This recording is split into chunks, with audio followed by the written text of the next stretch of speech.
የመጀመሪያው ጥያቄ የሚሆነው በሥርዓተ ቅዳሴው ልዑካን ከተሰየሙ ቅዳሴ ከተጀመረ በኋላ አንዳንድ ሰዎች ሻማ ለማብራት መሳለም ወደፊት ወደ መቅደሱ የሚወዱ ሰዎች አልፎ አልፎ ይታያሉ። ይሄ ከሥርዓተ ቤተክርስቲያን አንጻር እንዴት ይታያል? እንዴት ይታያል? ጥያቄው ልብ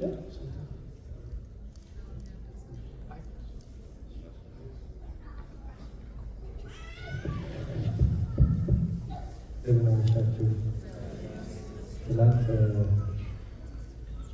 ትላንት ረጃጅም ጊዜ ስለወሰድን ጥያቄ ስመልስ ዛሬ አጠር አድርጌ ነው የሚመልሰው። ግን እዚህ መጽሐፍ ቅዳሴውን ያስመጣሁት ለአንድ ነገር ነው። እንዲያው አሁን የቀረ ግን መነበብ የሚገባው አንድ ግብዓተ መቆላየት ላይ አንድ ነገር አለ እና ለሰማችሁት በቅዳሴ ጊዜ ምዕመናን እየመጡ ሻማ ማብራት እንደዚህ ማድረግ ይፈቀዳል ወይ ነው? እርሱ ባጭሩ አይፈቀድም። ሲሆን ቅዳሴ በፊት ተሰብስበው መግባት አለባቸው ከተቻለ የሰማችሁ ማለት ነው። ካልሆነ ደግሞ በኋላ ቀስ ብሎ ሰው በማይረብሽበት ቦታ መቆም አለበት። ካህናት፣ አገልጋዮች የራሳቸው የተልእኮ መግቢያ መውጫ አላቸው፣ በዚያ ያስተናገዳሉ። ምዕመናን ግን መንቀሳቀስ የለባቸው። እንኳን በአካል ሊንቀሳቀሱ ይቅርና በህሊና እንዳይንቀሳቀሱ እዚህ ስርዓቱ ያዛቸዋል። አሁን ከሱ በንባብ ላሰማቸው ነው ይህንን ያስመጣሁት። ትንሽ አንድ ደቂቃ ታገሱኝና እሱን አንብቤ እንትን ልበላችሁ። እንዲህ ይላል እዚህ ስርዓተ ትእዛዘ ባስልዮስ። እንዲሁም ስርዓቱ እንዲህ ይላል ለቄስና ለዲያቆን ለሕዝቡ ሁሉ የሚገባ በየጊዜውም ሁሉ ሊሰሩት የሚገባ የቅዳሴ ስርዓት ነው። እንደ አባቶቻችን እንደ ግብፃነ ስርዓት ቄስም ቢሆን ዲያቆንም ቢሆን በቅዳሴ ጊዜ መጀመሪያ ይህን ቃል በግድ ያለ ከቅዱስ ምስጢር የሚቀበሉ ሁሉ በማስተዋል ይህን ይስሙ እንዲህ ይበል ይላል።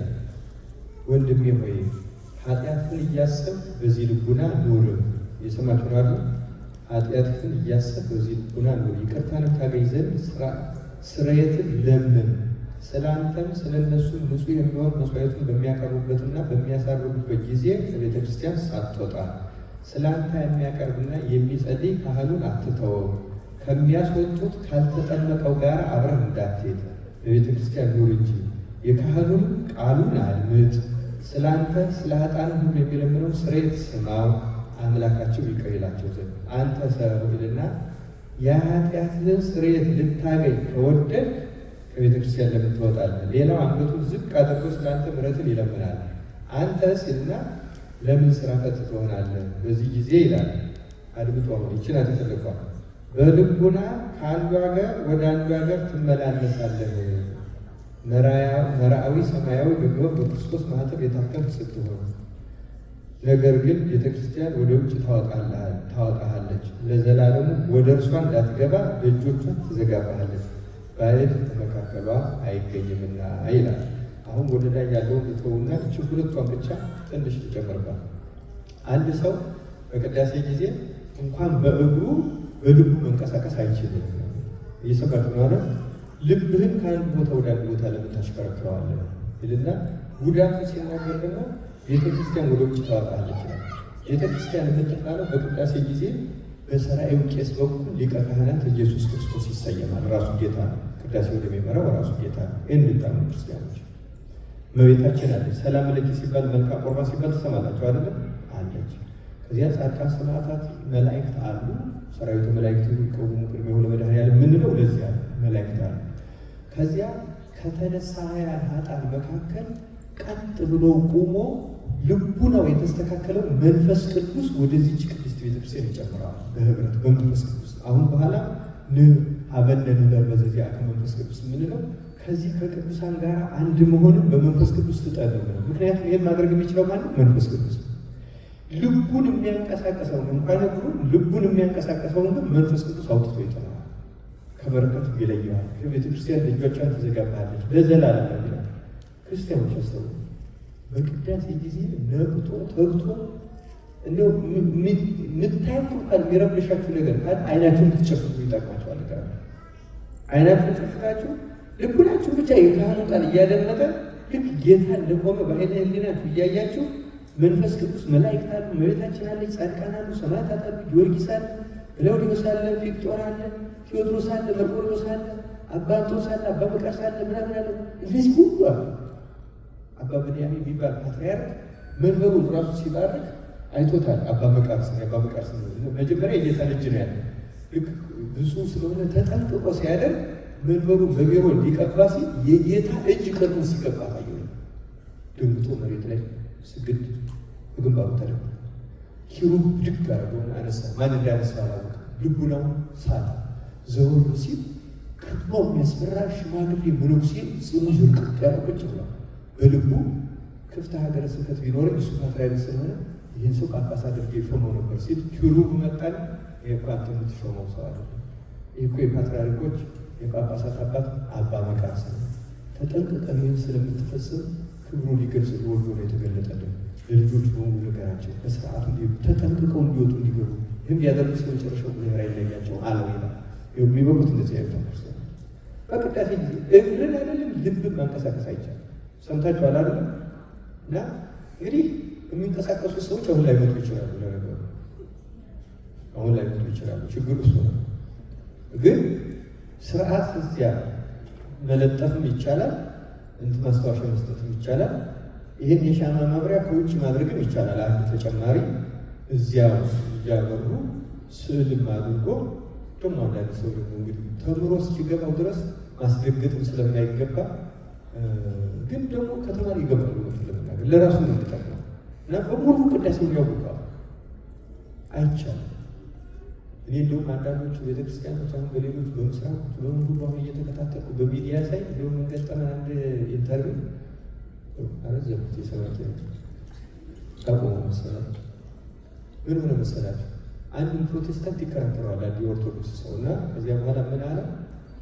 በቃ ወደ እናንተ በመጣ አንድ ነገር ይከብደኛል። ምን ይከብድሃል ስለው ቅዳሴው 4 ሰዓት ሙሉ እንዴት መቆም ይችላል? በሩሲያ 4 ሰዓት ነው እነሱ ሙሉ ቅዳሴያቸው። 4 ሰዓት መቆም አልችልም። ትችላለህ፣ ምንም ችግር የለውም። ደግሞ እስክትለምድ መቀመጥ ይፈቀድልሃል። እንግዲህ በእነሱ እንደኛ እንደዚህ ወንበር የለም ታውቃላችሁ አይደል? ዳር ዳር ነው ወንበር የሚደረገው። ለዚህ በዚህ ሀገር ቋንቋ ለሰዕለት ለሚባሉት ማለት ነው።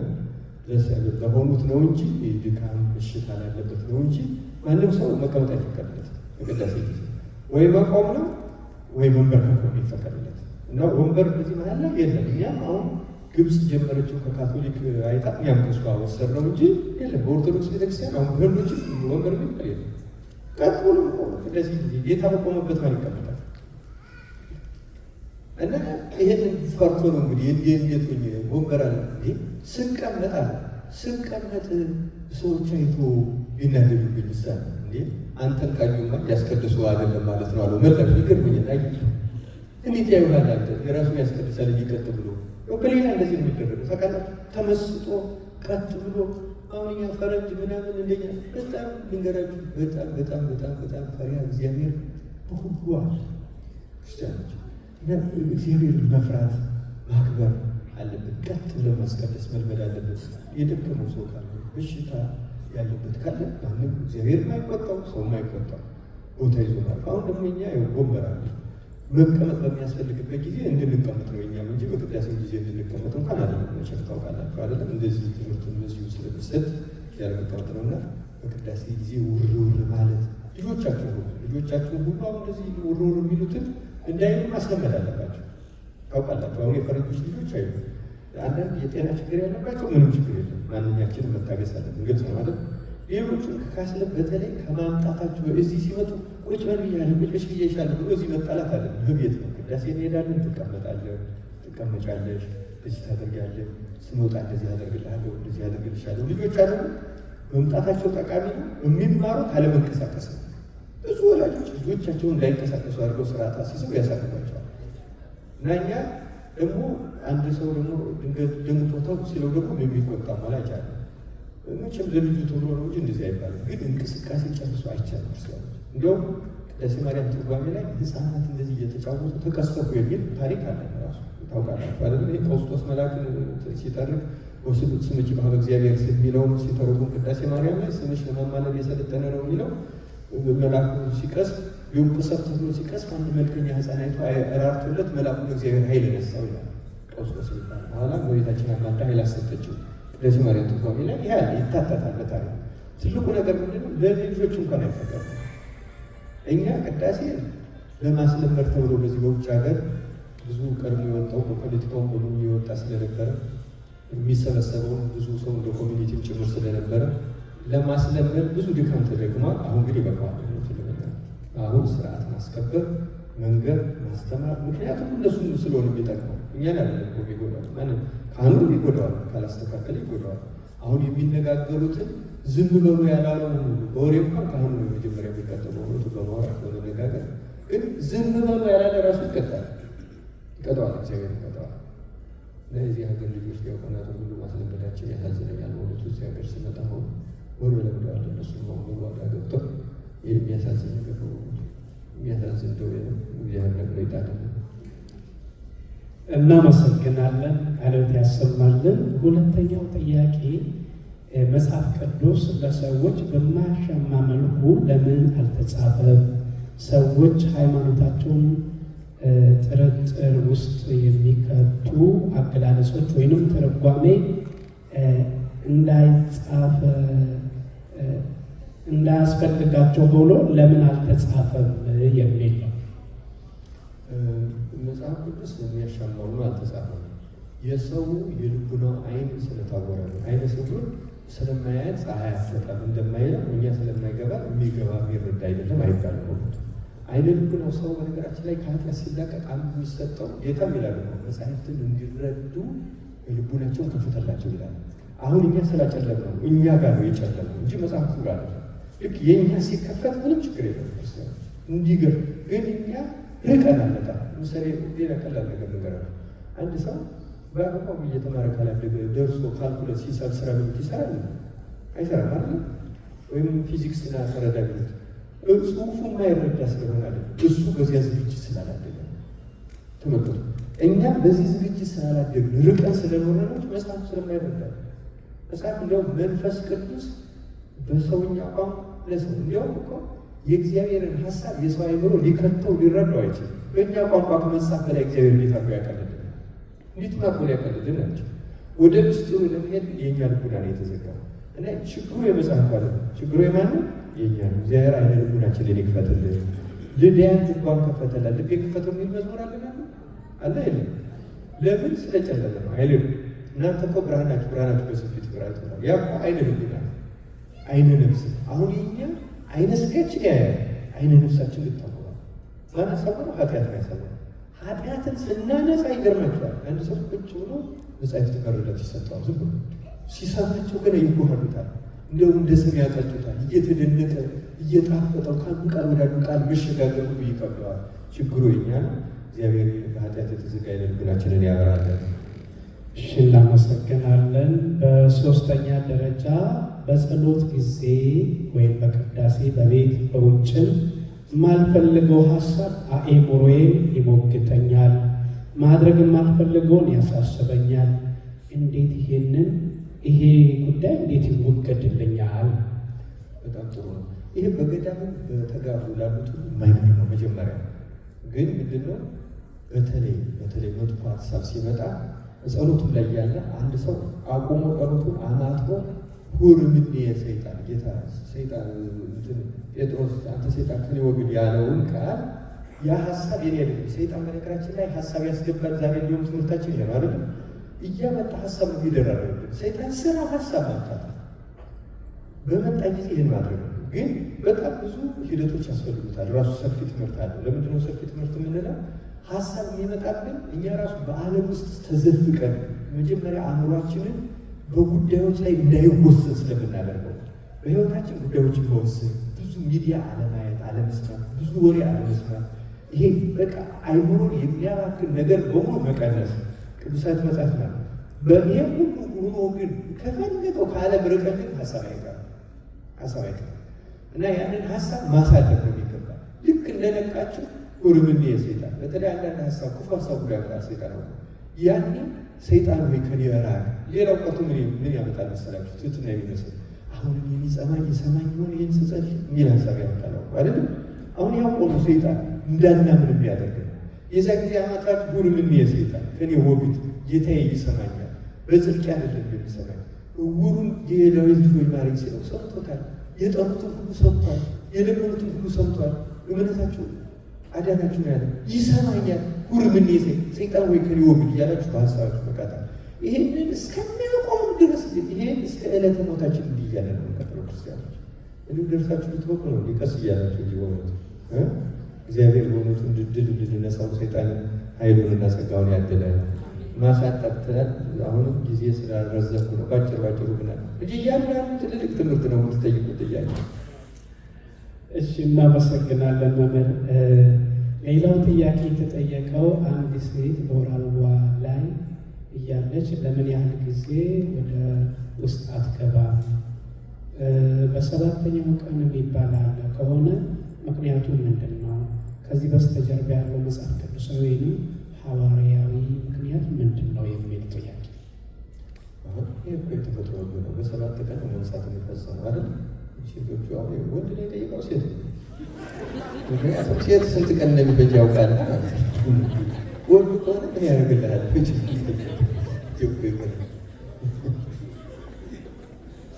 አንዳንድ ጊዜ የሴቱን ጥያቄ ወንዶች ይጠይቃሉ ማያስፈልጋቸው። አሁን ሴቶች አይረብሻቸውም።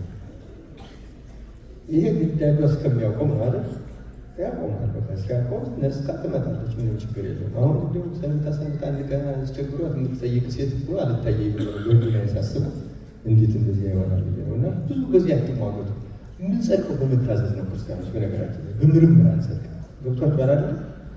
አሁን እግዚአብሔር ቅርብ ነው። ቅርብ ነው። ምንም የሚያስጨንቃችሁ መሆን የለበት። እንዲሁም እናንተ ለመገስገስ ለመምጣት ያብቃችሁ እንጂ እዚች ከደጇ ላይ ለእናንተ የሚሆን እንደ ሱባኤ ባለው መቆሚያ ማስቀደሻ ቦታ አለ አይደለም?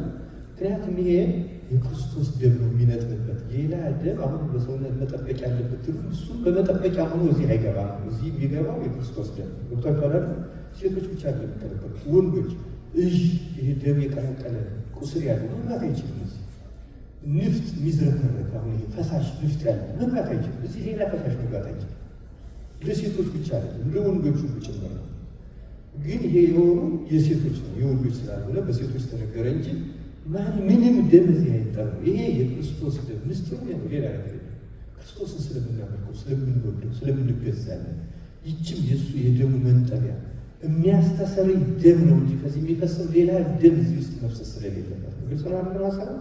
በቃ ይችም መጠበቅ ምን ያክላል? ይሄ ስለምታዘዛችሁ እጥፍ በረከት ነው የምታገኙ። በዚህ የሚጎዳ ያለ እና እርግጠኛ ብዙ ጊዜ ሴቶች ግን ጠይቀው የሚያውቅ አይመስለኝም። እውቀት የሚመስለው ሰው እንዲህ ያለ ጥያቄ መጠየቅ ችግር ነው። እሺ እናመሰግናለን መምህር። ሌላው ጥያቄ ህፃናት ህፃናት ሲጠመቁ ወይም ጥምቀት በሚፈጽምላቸው ጊዜ የራስ ጠጉራቸው የሚላጩት ለምንድን ነው? ማብራሪያ ይሰጣል። ይሄ በኦሪትም በሐዲስም ያለ ነው። በኦሪትም አይሁድ ከሌላ እንትን የሆነው ሲያስገቡ ሲገዙ ፀጉሩን ይላጫሉ፣ ጥፍሩን ይቆርጣሉ፣ ልብሱን ሁሉ ይለወጥለታል። ለምንድን ነው? አዲስ ሆኖ ነው። በጥምቀት አዲስ ሆነ ነው የምንወለደው አይደለም?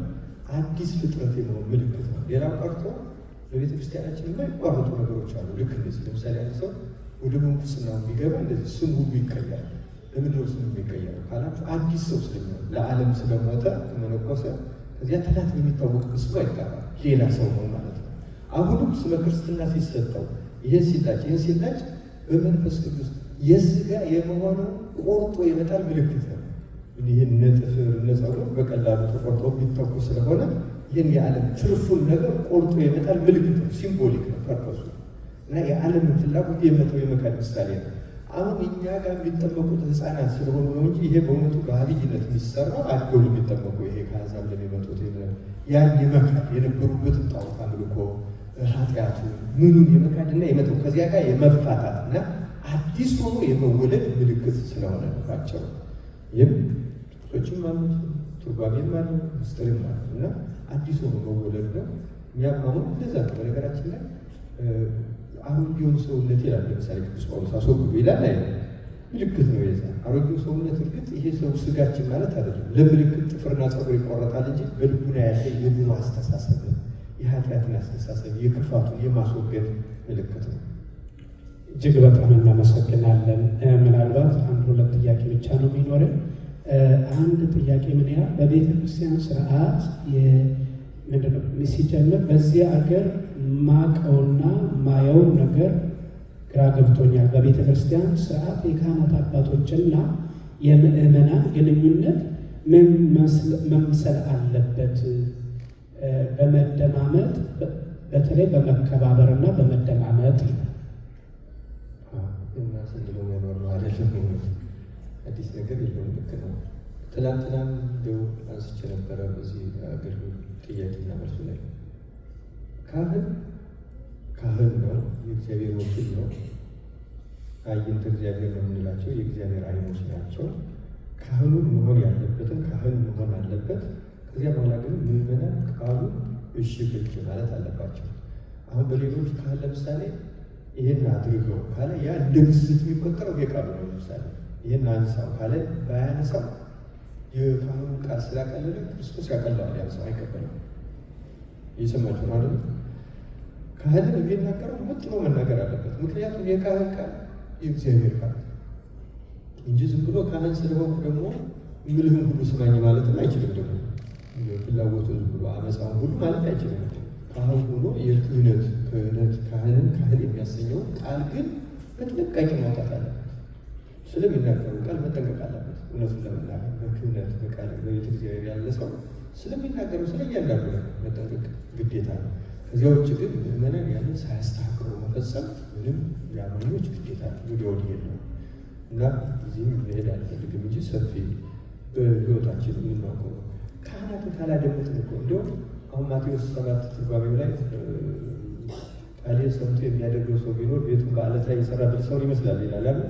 ያ ማለት ቤቱን በዓለት ላይ የሰራ ማለት በፈቃደ ካህን በቃለ ካህን የሚኖር ሰው ማለት ነው። ይተው ሀሳቦችን ሁሉ ለካህን እናማክራለን። ተው ያለው መተው ነው፣ አድርግ ያለው ማድረግ ነው። እግዚአብሔር መፍትሄ የሚሰጠን ያን ቃል ስለማክበራችን ነው። አንዳንድ ጊዜ ካህኑ የሚያዘን ለእኛ ሕሊና ላይስማማ ይችላል። ባልተስማማበትም ጊዜ ግን እሺ ግጭት ብሎ ነው የሚፈጸመው። ስንፈጽሞ ይጠቅማል። ከኃጢአት በቃ ኃጢአትን ይሻላል በማለት ነው አይደለም። ከዚያ በቃ ይህን ማድረግ ተገቢ ነው። እሺ ጥያቄዎች እና ሌላው በእውነት እግዚአብሔር ያክብርልን፣ ቃለ ሕይወት ያሰማልን መምህራችን። ሌላው ጥያቄ ምንድን ነው የሚለው በቤተ ክርስቲያን የወልድ ወይንም የኢየሱስ ክርስቶስ ቤዛነትን ቤተ ክርስቲያን እንዴት ነው የምታስተምረው ቢያብራሩልን የሚል ነው። ይሄ አንድ ተጨማሪ ቃል ስለሚያስፈልገው አንድ ሌላ ቀን ብንገናኝ ይመስላችኋል? ይስማማችኋል?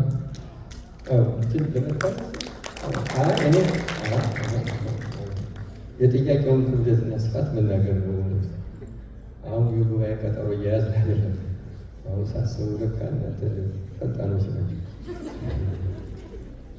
ምንድን ነው ይመስለኛል ከዚህ ከመናፍቃን ስለሚነሳው ጥያቄ እንዲብራራ ተፈልጎ ይመስለኛል። ግን አሁን ጊዜ ስለሌለ በሰፊው መሄዳችን ግን በቤተ ክርስቲያን ያለ ክርስቶስ የሚፈጸም ምንም ነገር የለም። ያለ ክርስቶስ ቤዛነት የምንፈትተው ስጋና ደም የክርስቶስ ከሆነ የምትናዘዙት ሊቀ ካህናት ክርስቶስ ከሆነ እዚህ ነው አምላክ ወላጅ ኢየሱስ ክርስቶስ ሊቀ ካህናት ስራ ያጣት ወደ ምሳሌ ያበጣ አይደለም ምትባል እስራኤል ነው አይደለም ምን ባለ ነው አይደለም።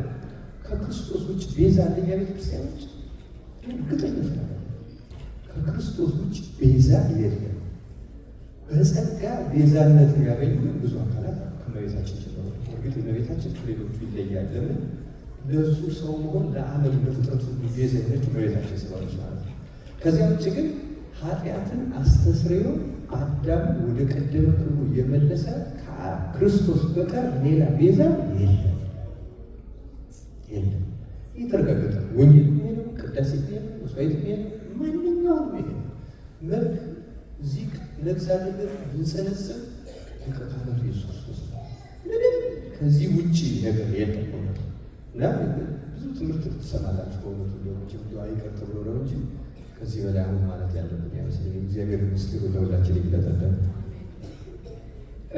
በዚህ ጉዳይ በእውነት እግዚአብሔር ቢፈቅድ ያው ተመልሰው ሁሌ ስለሚመላለሱ እንደው ነገ ዋዜማ ስለሆነ ነው እንጂ ደግመው ነበር እና ችግር የለውም። እሑድ ጠዋትም ያስተምሩናል። ለማንኛውም ወደፊት ሲመጡ በዚህ በተመሳሳይ መልኩ ይሄን በዋናነት ታሳቢ አድርገው እንደሚያገለግሉን ተስፋ እናደርጋለን። ሌላው አንድ የመጨረሻ ጥያቄ በቤተ ክርስቲያን አሁንም ከዛው ጋር የተያዘ ይመስላልና በቤተ ክርስቲያናችን ጥንተ አብሶ የሚሉት ነገር እንዴት ይታያል ነው የሚለው። እንዴት ይታያል? የጎሪት ይታያል። ሀሳቡ ምንድን ነው? ጥንተ አብሶ ቃቸው ለእናንተ እዚህ ትናንት የአባታችን መጽሐፍም ሲታወቅ ነበረ። ርዕሰ ሊቃውንት አሐቲ ድንግል አይደለ እና ሌሎች መጽሐፍትን ብታነቡ ቢያንስ ያንን ያለበትን ገለጥ አድርጎ ብታነቡ በቂ መልስ ታገኛላችሁ። ግን አንድ መሰረታዊ ነገር በአጭር ደቂቃ መናገር ፈልጋለሁ። ጥንተ አብሶ የሚለው አስተምህሮ ጎልቶ የሚታወቀው በላቲን ቴዎሎጂ ነው፣ በካቶሊክ እና በሌሎቹ። በእኛ አብዛኛው የሚታወቀው መርገም፣ ንዴተ ህላዌ፣ የባህሪ ጉስቁልና፣ ኃጢአት እንዲህ የሚለው እና በእኛ እዚህ ያለ ነገር የለም። ምስራቅ ኦርቶዶክሶች ራሱ አሁን በእንግሊዝኛ ኦሪጂናል ሲን የሚለው አይጠቀሙም። ከዚያ ይልቅ አንሴስተራል ሲን የሚል ነው እና በላቲን ኃጢአት በዘር ይተላለፋል የሚል አስተምሯላቸው። ኃጢአት በምን ይተላለፋል? በዘር። ዘር ምን እንደሆነ ታውቃላችሁ? ይህንን መናገር አስፈላጊ ነው። እንግዲህ ታውቁታላችሁ፣ ግን አታውቁትም።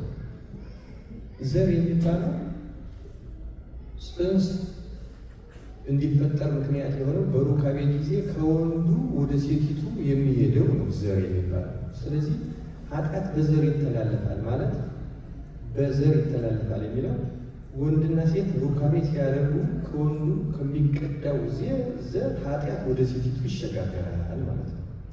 ግልጽ ነው። ኃጢአት በዘር ይተላለፋል።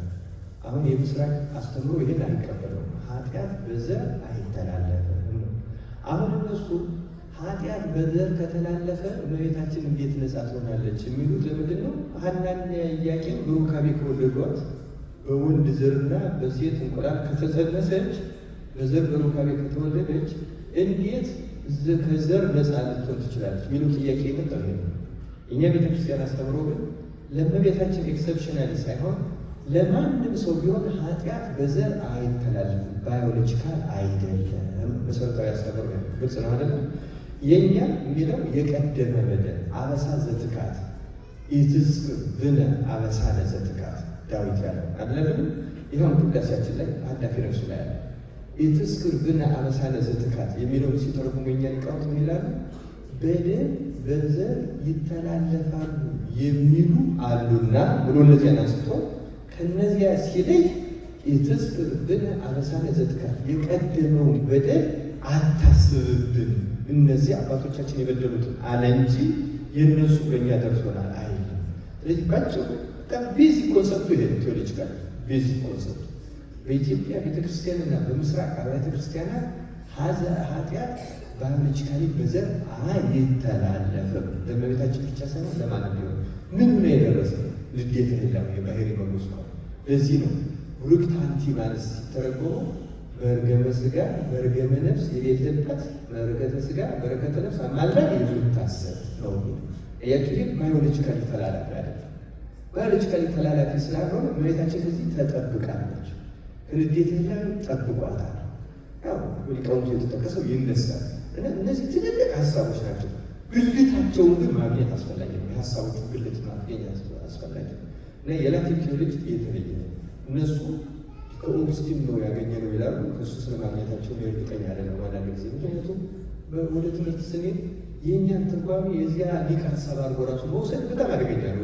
እንደዚህ ብለን መጠንቀቅ አለብን። የሆነ ጥቅስ አላቸው። ስለዚህ በዚህ ላቲን ቴዎሎጂ ይሄዳል። እየተላለፈ መጥቶ ግን እሷ ላይ ሲደርስ ቆማ ነው የእነሱ አስተምሮ። እኛ እንደዚህ አና የኢትዮጵያ ቤተክርስቲያን ኤስተር ኦርቶዶክሶቹ እንደዚህ አና አንዳንዶቹ ግብጾች እንደዚህ ይላሉ የሚል ጥያቄ ይጨምሩበታል። አሁን ደግሞ ሌላ አለው ይሄ መበለት ያለበት ኃጢአት አንደኛ ድርጊቱ ጊልት ይሉታል። ድርጊቱን ራሱ ለምሳሌ አክፈላ የተባለ ሰው መብላት ድርጊቱ እሱ ነው ኃጢአት ወይስ ከበሉ በኋላ የሆኑት? ከበሉ በኋላ የሆኑት ኮንሲኩዌንስ ይሉታል አይደለም። አሁን ተመልከቱ፣ መብላቱ ድርጊቱ አለ ጊልት ይሰራል። ከበሉ በኋላ ደግሞ ራቁታቸው ነው ይላል አይደል? ኮንሲኩዌንስ የሚባለው ማለት ነው። ከዚያ በኋላ ደግሞ ሶስተኛ የተጨመረ ነገር አለ። ምን? መርገም።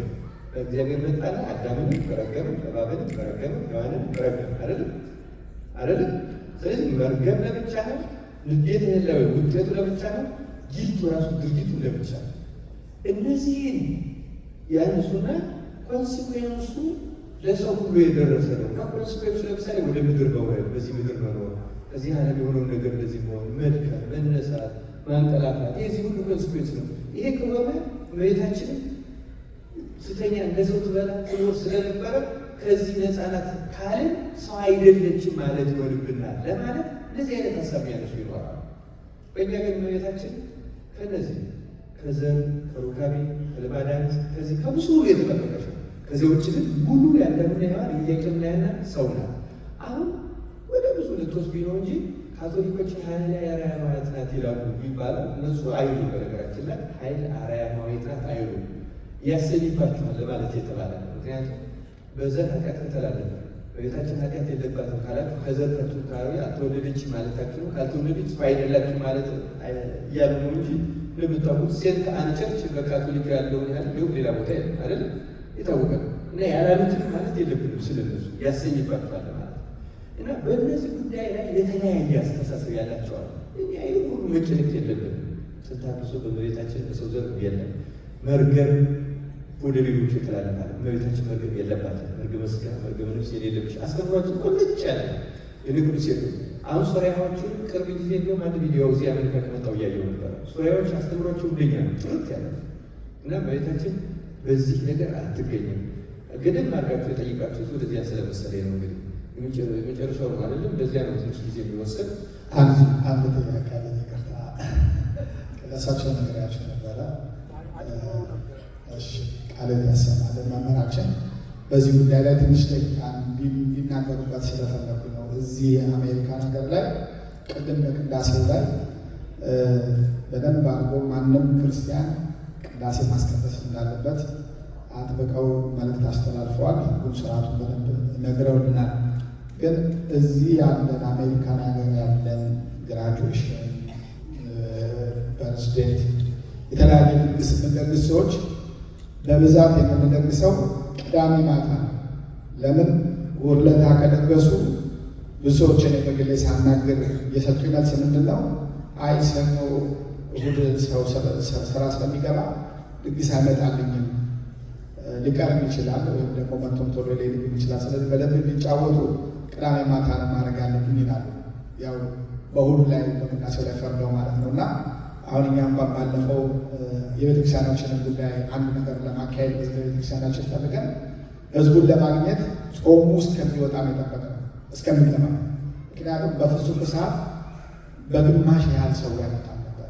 ለምንድን ነው የማይመጣው? ቅዳሜ ማታ ላይ ከባድ የሆነ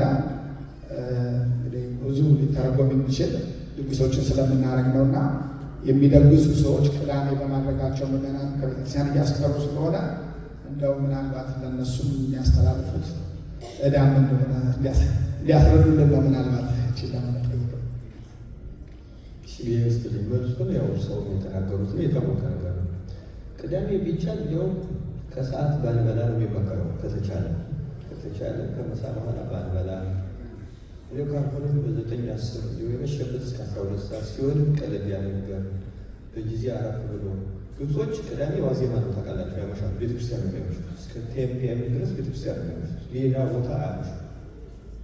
አሁን እኛ እችን የእነሱን ስርዓት መቼ ላይ እናታለን? የውሎ ቅዳሴ ሲሆን ሌሎቹ ጸሎቶች ጠዋት ጸሎቱ ነው ተፈስ የማርያም ሆነ መካና ሌላውን ጠዋት እናደርስና ቀን ላይ ቅዳሴ ሰፍት ብሎ ነው የሚገባ አይደል?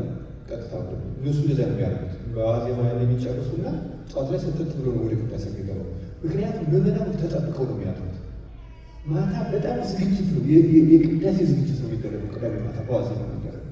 ቪጂል ነው የሚባለው። በዋዜማ ወይኛ የሀገሩ ሁኔታ ነው ያገላምጠው። እውነቱን ለመናገር ሁኔታው ስለማያመች ማለት ነው። ገበሬው ሁሉ ተሰብስቦ አሁን ነው የከተሜነት ህይወት እንደዚህ መሰብሰብ የመጣው እንጂ እና ቅዳሜ ማታ የሰንበት ዝግጅት ነው። አንደኛ ራሱ ቅዳሜ ሰንበት ነው። የቀዳሜ ሰንበት ማለት ነው ራሱ ሰንበት ይከበራል። እና ብቻን የአፄ ዘርዓ ያዕቆብ እኮ አውጆ ነበር። ከዓርብ ጀምሮ ስራ ማይሰራ የዓርብ ቡና የሚባለው እኮ ሌላ ነገር ነበር ማለት ነው። ቅዳሜን የማክበር ቅዳሜን ያከብራሉ፣ ይዘጋጃል፣ ሁሉ ይቆራሉ፣ ሌላ ነገር እና አሁን ይሄ አዲስ ስርዓት አይደለም የመጣው እውነቱን ለመናገር እና እውነቱን ለመናገር ያልተማረ ሰው ሊደረግ ስለማይገባው ነው እንጂ ግዝት ሁሉ እየተላለፈበት ነው። ግዝት ያለው እኮ ሁለቱን ሰንበት ማክበር ግዝት ያለው እና ህግ ጥሰት የምናከብረው ደግሞ ስራ ባለመስራት ብቻ ሳይሆን የእግዚአብሔርን ቃል በመስማትና ለቅዳሴውና ለስጋው በመዘጋጀት እና ቁጥሩ አሁን ለቅዳሴው አስቀዳሹ እየጨመረ እንደመጣው በትክክል ማስቀደስ ደግሞ እየተስተካከለ መምጣት አለበት። ባለማወቅ ብዙ ሰው ሊያጠቃ ይችላል። ድግሱ ቢቀር ካልሆነ ሁሉ ይደረግ እኮ ችግር የለም። ጨርሶ ይቅር ማለት አይደለም። ግን ከክርስቶስ ከሚለየን ከሰው ሊለየን ይችላል። ከሰው ሊለየን ይችላል። ከዚያ ደግሞ እውነተኛ ክርስቲያኖች ደግሞ ሊጀምሩት ይችላሉ። ለምሳሌ ምን ያለ ቅዳሜ ያመጣል። ቅዳሜ ከሰዓት ካህናት ሊጀምሩት ይችላሉ። ለምሳሌ ቅዳሜ ቅዳሴ ዋዜማ ነው አንመጣላችሁ ቢሉ ይስተካከላል። እውነቱን ለመናገር አሁን ወደ ህዝቡ ከምንወስደው ወደ ካህናት የምናመጣው ከፍ ይላል። በጣም ቅዳሜ ከዚህ ሰዓት በፊት የሆነ ነገር አንገኝም እንጂ እንዳላችሁት ነው። ሲጠጣ ደግሞ አድሮ ባይደክም ዕቃ መመለሱ ማስተካከሉ ስራው ራሱ ያደክመዋል። ስራው እውነቱን ለመናገር ነው። ብዙዎቹ ሰዎች ያደክማቸዋል። ምጭም ሰዎች ናቸው። ማስተናገድ ራሱ አድካሚ አይደለም እና ያደክማል፣ ያስገባል። ስለዚህ ቀላል ማለት ነው። አሁን የኛ ይመስለኛል ውድድርም ተጀምሮበታል። መቼም አበሻ በማይወዳደረው የሚወዳደረው ብዙ ስህተት አምጥተንበታል እና እግዚአብሔር ልብ ሰጥተን ለማስተካከል ያብቃን። እንደው ክርስቲያን ከሆኑ ለክርስቶስ እንመቸው። ክርስቲያኖች ግድ የላችሁ እንደው ስርዓት ብትገቡ ገንዘባችሁም ይጠፋል፣ ጉልበታችሁም ይጠፋል፣ ጤናችሁም ይጠፋል፣ ነፍሳችሁም ትጠፋለች። መጨረሻ እንተርፋለች እና አስለምዱ። ቅዳሜ ነፃ አድርጓት። እኔ የምመክረው በግሌ ሳስተምር ቅዳሜ ከሰዓት ልጆቻችሁ ቴሌቪዥን ባያዩ ይረብሽ ነገር ሌሊት ቅዠት የሚያመጣ የተለየ ለምሳሌ ሙቀት የሚያሰማ ምግብ አለመብላት፣ ሰውነትን የሚያቃጥል የሚረብሽ፣ መንፈሳችሁን የሚያናጋ፣ ሰላማችሁን የሚያሳጣ ከመጽሐፍት ትንሽ አነባችሁ ሰብሰብ ካቃታችሁ መዝሙር ከፍታችሁ መዝሙር አድምጣችሁ እንደዚህ ስብከት ሰምታችሁ ተረጋግታችሁ ጸለያችሁ ተኝ በውስጡ ወዳችሁ ቅልል ብሎት ሌሊት ይሸጡናችሁ ትንሳላችሁ። ቅስቅሳችሁ ቤተክርስቲያን ትመጣላችሁ። የተሰበረ እንባ ማውጣት የምትችሉት እነዚያ ስለሆኑ ክርስቲያኖች እና አመጋገባችሁን ካለ ወግሪስ በግልጽ ነው የሚናገረው። እሳትን እንጨት ሲጨምሩለት እሳቱ እንደሚነደው ይላል። ሰውነት ምግብ ሲጨምሩለት ኃጢአቱ ይቀጣጠላል፣ በድሉ ነው የሚቀጣጠል። እንኳን በሰንበት ቀን ስካር ምናምን ሞቅ ያለ መጠጥ ይቀርና ሌላውን መቀነስ በጣም ተገቢ ነው። መደበኛ መግብን ራሱ አቅለላችሁ ተመገቡ። ሰውነታችን ደግሞ ይለምዳል። እንደ ሰውነት የሚለምድ ነገር የለም። እስኪለምድ 2 ሳምንት 1 ወር ሊያስቸግራችሁ ይችላል። ከለመዳችሁ በኋላ ግን ሌላው ቀርቶ ከቅጥፋችሁ በዚያች ሰዓት መጥቶ እንደቀሰቀሳችሁ የምትመስሉት እና እንደዚህ ያለ መልመድ ያውቃል። ቆየን። አሜን። በእውነት መምህርን እግዚአብሔር ቃል ያሰማልን። እጅግ በጣም ሰፊ ማብራሪያ ነው። ዋና ነገሮች ነው የነገሩን። ይህ አይነት መርሃ ግብር በዚህ አይነት ታላላቅ የቤተክርስቲያን መምህራንን ስናገኝ እናንተም እድሉን ተጠቅማችሁ ሁላችን የተማርነው ብዙ ነገር ቁልፍ ነገር ነው የነገሩን። በተለይ መጨረሻው ደግሞ ሁላችንም የተቸገርንበት ቅዳሜ ችግር ላይ እናመሽና እዚህ ለአገልግሎት በጣም ከባድ ነው። ደግሞ መጨረሻ ይቀየማሉ። ቀጠሮ አሁን ድንገት ብታደርጉት ያበላሻል።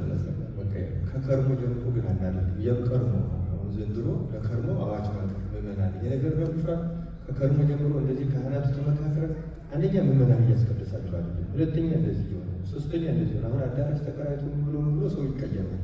ስለዚህ አሁን አስተካክሉ። ከቀድሞ ጀምሮ እንዲህ አድርጉ ብሎ በትምህርት በማሳሰቢያ ተነግሯል እያለ ሰው ያስተካክላል። እንዳትቀየሙ አንመጣም። ማንመጣበት ምክንያት ይሄ ነው። ቤተክርስቲያን አገልግሎቱን መበደል የለብንም፣ ቢያንስ የሚመጡትን መበደል የለብንም። የማትመጡት እንኳን ብትቀሩ ብሎ ለሚመጡት ማዕዝ ካህናቱ ሰው አለ ለምን ይበደላል እና የምታደርጉት ሲሆን ወደ ቤተክርስቲያን ቀረብ ያለው ሰው ሰብሰብ እየተባለ አንድ ላይ መፍትሄ እኮ ብዙ በችግር እኮ መፍትሄ የሚመጣው። በነገራችን ላይ ይገርመኛል። አሁን የስጋ ጋብቻ እስከ 7 ቤት አይጋባም ነበር አይደለም? ታውቃላችሁ? የስራ አሁን ገጠር ሰው እየተራራቀ ዝምድን ነው እየጠፋው ነበር። አሁን ያደረገ የገጠር ሰው መፍትሄ ፈላጊ ዘሩን እየቆጠረ በአመት አንድ ጊዜ አንድ ቦታ ይጠራራና ትውውቅ ማድረግ እንዳይጋባ ያችን መጠበቅ። አሁን እዚያ ኢትዮጵያ ነገሮች ሊገርም ይመጣል። ልክ እነዚህ እኮ ነው። አሁን የገጠሩ ሰው ወዲያው መፍትሄ ይፈልጋል። ይገርማችኋል። ልክ ሄዶ ችግር ነው ሲጀምር ሌላ መፍትሄ ያመጣል። አሁን የከተማው ሰው ወደ ኋላ እየቀረ ያለ እውነት ለመናገር አሁን ይሄ ማድረግም አለባችሁ። ልጆቻችሁ መደሰት አለባቸው። ማንኛቸውም ደስታችሁን እንወዳለን፣ ግን ደስታው ክርስቲያናዊ ጥሩ አርጎ ማድረግ ይቻላል። እኛን መልሶ በማይጎዳ ማድረግ ይቻላል። በውጭም ደግሞ ሰው እንኳን ከአቅሙ በላይ መቸገር የለበት ሆነት እና ደስታችሁን በሚያስጠብቅ ከክርስቶስ በማይለይ እንደዚህ አይነት ችግር ሆኖ በማይነሳበት ታደርጉት መልካም ነው። በመጀመሪያ በጣም ይቀርታል፣ ግን ከአሁኑ አዋጅ እየነገራችሁ ብታደርጉት መልካም ነው ማለት ነው። እጅግ በጣም እናመሰግናለን። በእውነት አመስግኑልን፣ አመስግኑልን። እግዚአብሔር ይስጥልኝ።